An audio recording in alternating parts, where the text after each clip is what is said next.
বৃহস্পতিবার সকাল থেকেই লাইনে দাঁড়িয়ে ভোটারদের স্বতঃস্ফূর্ত অংশগ্রহণ লক্ষ্য করা গেছে। বিশেষ করে নারীদের অংশগ্রহণ ছিল চোখে পড়ার মতো।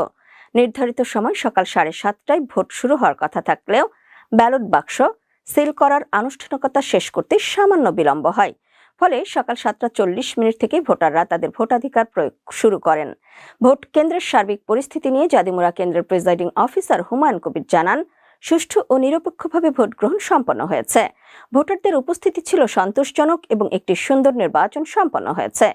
রোহিঙ্গা ক্যাম্প সংলগ্ন এলাকা হওয়ায় এই কেন্দ্রটিকে প্রশাসনের পক্ষ থেকে অত্যধিক গুরুত্বপূর্ণ ও ঝুঁকিপূর্ণ কেন্দ্র হিসেবে বিবেচনা করা হয়েছে। যে কোনো ধরনের অপ্রীতিকর ঘটনা এড়াতে কেন্দ্র এবং এর আশেপাশে